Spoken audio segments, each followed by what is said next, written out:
Alhamdulillahirabbil alamin wa bihi nasta'inu ala umuri dunya waddin. Allahumma inni a'udzubika an adilla au udalla au azilla au uzalla au azlima au uzlama au ajhala au yujhala alayya. Wa sallallahu ala sayyidina Muhammadin wa ala alihi wa sahbihi wasallam. Assalamualaikum warahmatullahi wabarakatuh. Waalaikumsalam warahmatullahi. Bismillahirrahmanirrahim. Para hadirin dan para pemirsa TV 9 hafizakumullah jami'an. Amin. Kita akan melanjutkan kajian pada kali ini membahas tentang al-muhlikat, perkara yang dapat menggelincirkan seorang hamba jatuh kepada kehinaan, kerendahan, bahkan kecelakaan dunia akhirat. Penyakit yang awal mula dilakukan di alam semesta ini, penyakit yang menjadi sumber segala peristiwa terjadinya persoalan di muka bumi ini. Al-kibr wal khuyala, penyakit hati bernama sombong dan berlagak. Ada penampilan, ada perilaku secara fisik yang bila difahami menunjukkan bahwa pelaku ini adalah orang yang terjangkiti penyakit sombong. Allah Subhanahu wa taala mengkisahkan bagaimana iblis al-la'in yang terkutuk, terlaknat, ketika diperintahkan bersujud penghormatan pada Nabiullah Safiyullah Sayyidina Adam alaihissalam, ayahanda umat manusia. Wa idh qulna lil malaikati isjudu li adama fasajadu illa iblis. Di sini ketika Allah Subhanahu wa taala memerintahkan kepada para malaikat sebagai bentuk penghargaan atas karunia ilmu Allah kepada Nabi Adam, di mana sebelumnya ada penjelasan wa 'allama Adamal asma'a kullaha. Berkat keilmuan inilah kemudian terangkat derajat Nabi Adam sehingga pantas mendapatkan penghormatan bahkan dari para malaikat sekalipun. Kemudian fasajadu, seluruh malaikat melaksanakan perintah penghormatan tersebut, illa iblis, kecuali iblis. Pada biasanya kaidah bahasa Arab menyebutkan bahwa antara pengecualian dan yang dikecualikan satu jenis. Nah, mengapa iblis di sini dikecualikan dari para malaikat padahal berbeda jenis? Disebutkan bahwa iblis adalah keturunan Banul Jan. Dalam cerita tarikh ya, disebutkan bahwa iblis ini diambil anak angkat, dididik oleh para malaikat ketika diselamatkan pada peristiwa pertempuran di masa silam. Maka ada anak Banul Jan yang bernama Iblis. Dia sebatang kara ketika kedua orang tuanya dimusnahkan oleh pasukan malaikat atas kecongkakan Banul Jan di muka bumi. Nah, kemudian dididiklah dengan keilmuan malaikat. Tetapi apa yang terjadi? Potensi Banul Jannya dalam diri dia sebagai makhluk yang tercipta dari api, maka potensi karakter api inilah yang lebih menonjol. Aba wastakbara, dia enggan untuk menghormat Nabi Adam dan merasa besar diri, congkak. Wa kana minal kafirin, maka dia termasuk orang yang kufur. Hanya karena kesombongankah kemudian kufur? Tidak sesederhana itu. Dia menolak perintah Rabbul Alamin. Inilah faktor kekufuran yang fatal. Maka tercatat, terabadikan dalam Al-Quran yang merupakan informasi akurat, valid, cuplikan bagian dari Lauhil Mahfuz, peristiwa di alam semesta tercoreng dengan peristiwa kedurhakaan iblis berdasarkan karakter kesombongannya. Inilah penyakit hati, penyakit diri yang pertama terjadi di alam semesta. Kemudian, apa akibatnya? Para penganut karakter iblis inilah, atau dalam bahasa lain, para murid dari madrasah iblis ini, dari kalangan manusia, dari kalangan jin, siapapun yang terjangkiti penyakit kecongkakan, kesombongan dalam dirinya, sa'asrifu an ayati alladzina yatakabbaruna fil ardi bighairil haq, akan dipalingkan dari menemukan makna, kandungan makna terdalam dari ayat-ayat Allah yang diperlihatkan. Dia tidak mampu menyerap makna pesan ayat-ayat Allah dari setiap kejadian, setiap peristiwa yang terjadi. Kenapa? Terhijab, tertutup batinnya karena kesombongan. Bukankah banyak kejadian seseorang tidak menemukan kesempatan berguru hanya karena dia menganggap calon gurunya ini adalah seseorang yang lebih rendah dari dirinya. Maka dia terhalang dari keilmuan yang diperoleh, menganggap bahwa dia itu seumuranlah dengan saya, atau ilmunya lebih hebat dari saya lebih hebat ilmunya dari dia. Ini penyakit yang menghalangi kebenaran. Masih dalam kajian yang sama tentang kesombongan, baginda Nabi SAW menyampaikan firman Allah Subhanahu wa taala. Ini berarti menunjukkan bahwa informasi ini adalah hadis qudsi. Yaqulullahu ta'ala, Allah Subhanahu wa taala berfirman, Al-kibriya'u ridai, kesombongan adalah selendangku. Wal 'azamatu izari, dan keagungan adalah pakaianku. Faman naza'ani wahidan minhuma, siapa yang mencabut, mengambilnya dariku satu dari keduanya, baik itu kesombongan ataupun merasa agung, merasa mulia. Apa pernyataan Allah? Alqaituhu finnar, aku lemparkan ia ke dalam neraka.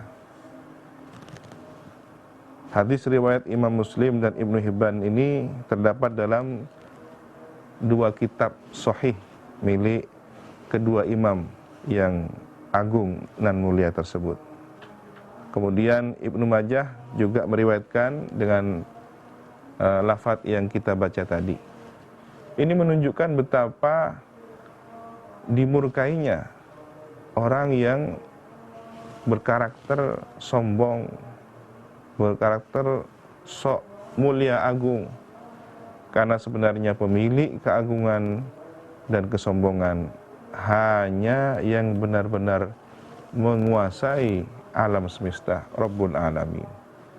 Sementara yang kekuasaan dan kehebatannya masih dinisbatkan kepada zat yang maha menguasai alam semesta, tidak pantas dia berlaku sombong. Itu kekuatan yang dimiliki hanya pinjaman saja. Kemudian Nabi bersabda dalam kesempatan yang lain, di masa lalu umat sebelum kita ada seseorang yang menjulurkan pakaiannya, bentuk dari kesombongan. Kita tahu bahwa di zaman Mesir kuno, Romawi kuno, Yunani kuno, dan beberapa peradaban silam, semakin panjang menjuntai ke bawah, menunjukkan bahwa dia adalah seorang yang kaya, memiliki harta yang banyak, sehingga pakaiannya berlebihan.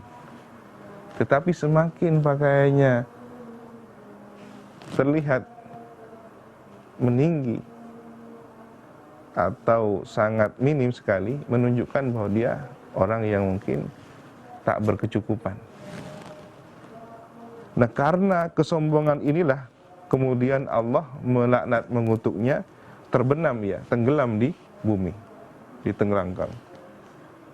Ini apakah hadis ini memberi isyarat kepada peristiwa Qarun? Allahu a'lam. Karena salah satu makhluk manusia dari Bani Israel yang kemudian ditenggelamkan oleh Allah bersama harta bendanya berdasarkan kesombongan, kecongkakan yang dia lakukan selama hidupnya adalah Qarun. Dan ini fahuwa yatajaljal, terbenam tenggelam fiha, di bumi ya, ila yaumil qiyamati, sampai hari kiamat. Hadis riwayat Imam Bukhari dan Muslim dan Imam An-Nasa'i serta beberapa ulama hadis lainnya. Kemudian baginda Nabi sallallahu alaihi wasallam bersabda, la yadkhulul jannata, tidak masuk surga, man kana fi qalbihi, orang yang di dalam hatinya mithqalu dzarratin, terdapat sebiji atom min kibrin, dari kesombongan. Jadi orang yang akan masuk surga hatinya harus steril dari kesombongan. Ini tentu berindikasi bahwa ada proses pembersihan. Di manakah? Na'udzubillah, bayangan kita, nerakalah tempat pembersihan penyakit sombong itu. Faqala rajulun, ada seseorang bertanya, penasaran ya, kalau kemudian separah itukah orang harus diproses menuju surga, sesulit itukah seseorang harus menuju surga, ya, steril, bersih dari penyakit sombong. Dia tanya kepada Rasulullah, ya Rasulullah, ar-rajul yuhibbu ayyakuna thawbuhu hasanan, ada orang ingin pakaiannya baik, wa na'luhu hasanah, alas kakinya baik. Nah, apakah ukuran pilihan kebaikan dari pakaian, dari alas kaki yang dikenakan ini menunjukkan kesombongan? Jawab baginda Nabi, innallaha jamilun yuhibbul jamal. Allah itu indah dan menyukai keindahan. Maka bagi kita yang secara manusiawi, naluri fitrah kita cenderung menyukai keindahan dalam penampilan, perlu digarisbawahi, semangat inilah yang mendasari kita. Innallaha jamilun yuhibbul jamal. Kenapa? Karena al-kibr batarul haq. Kesombongan itu ada definisi lain. Dia menentang kebenaran. Ada penolakan terhadap kebenaran. Kalau dia punya pakaian, dia tidak sadar siapa pemberi rezeki sebenarnya. Nah, ini menolak kebenaran. Tapi ketika dia mensyukuri bahwa yang memberi rezeki kepada dia adalah Allah, kemudian dia tunjukkan rezeki ini dalam bentuk penampilan. Saya diberi rezeki lebih, maka saya tunjukkan kelebihan ini sebagai bentuk syukur. Kemudian salah satu definisinya adalah wa ghamtun nas. Nah, di sini tentu ketika dia sudah memandang sebelah mata kepada orang lain, dia menunjukkan kelebihan rezekinya. Ini ada pembandingan-pembandingan. Tipis sekali. Mungkin seseorang bisa saja clash, dia menghindar. Oh enggak, saya ini mengamalkan hadis innallaha jamilun yuhibbul jamal, tetapi hatinya berkata, saya orang yang kaya raya, saya orang yang memiliki segalanya. Tetapi dengan kejeniusan, dengan kepintarannya, dengan kecerdikannya, dia pandai mengolah kata. Hati-hati. Tipis pembeda antara kesombongan dan orang-orang yang bersyukur. Semoga kita ada pada pilihan orang yang pandai bersyukur. Amin, Allahumma amin. Para pemirsa dan seluruh yang hadir, kita di segmen terakhir. Mungkin ada beberapa pertanyaan yang diajukan. Baik, silahkan. Assalamualaikum warahmatullahi wabarakatuh. Mau tanya Kiai, bagaimana dengan orang yang bangga dengan nasab atau keturunan hingga merasa lebih terhormat? Mohon penjelasan Kiai. Terima kasih. Assalamualaikum warahmatullahi wabarakatuh. Subhanallah. Ini terjadi di banyak tempat, di banyak keluarga, di banyak elemen masyarakat kita dari berbagai kalangan. Siapapun ketika keluarga, orang tua, kakek, leluhurnya adalah orang-orang terpandang dan terhormat, kemudian menjadi kebanggaan di antara anak keturunannya. Dan kebanggaan ini disampaikan kepada orang lain. Sayyid Muhammad Al-Maliki menjelaskan bahwa orang yang bangga di hadapan manusia lain dengan nasabnya, dengan orang tua, kakek, leluhurnya, maka konsekuensinya adalah zahabat barakatuhum anhu, akan hilang keberkahan leluhurnya dari dia. Yang seharusnya dia sebagai anak keturunan orang terpandang, terhormat, mendapatkan aliran keberkahan dari nasab itu, tetapi karena kesombongannya maka hilang keberkahan kakek atau orang tua, nasab keturunan terhormat itu. Kenapa? Karena mereka para leluhur, datuk-datuk, kakek orang tua yang memiliki kemuliaan, tidak pernah sombong, tidak pernah membanggakan diri kepada orang lain. Tetapi ketika dia yang melakukannya, maka tentu terputuslah aliran keberkahan ini. Baginda Nabi sallallahu alaihi wasallam bersabda, "Man batta'a bihi amaluh, lam yusyri' bihi nasabuh." Jadi salah satu yang akan memperlambat amal seorang, dia terjebak dengan persoalan kebanggaan nasab ini. Tentu harus diwaspadai. Bahkan Nabi pernah menasihati Sayyidatuna Fatimah Ummul Arifin, ya. Ya Fatimah binta Muhammad, disebutkannya. Wa ya Safiyah ammah Rasulillah, wahai Siti Safiyah bibinda Rasulillah sallallahu alaihi wasallam. La ugni ankum minallahi syai'a. Aku tidak mencukupi kalian dari Allah Subhanahu wa taala. Jangan banggakan karena ketersambungan nasab ini. Ishtaru anfusakum minan nar. Berilah diri kalian dari api neraka. Cari, berjerih payah, beramal saleh untuk membebaskan diri dari api neraka. Jangan hanya berbangga kedekatan nasab kepada baginda Rasulullah sallallahu alaihi wasallam. Hadis sahih riwayat Imam Muslim. Yang lain mungkin ada pertanyaan. Silahkan. Assalamualaikum warahmatullahi wabarakatuh. Mohon izin untuk bertanya Kiai, bagaimana dengan seseorang yang melakukan kesombongan untuk membalas kesombongan orang lain, untuk memberikan pelajaran terhadap orang tersebut? Terima kasih. Wassalamualaikum warahmatullahi wabarakatuh. Subhanallah, pertanyaan yang luar biasa juga.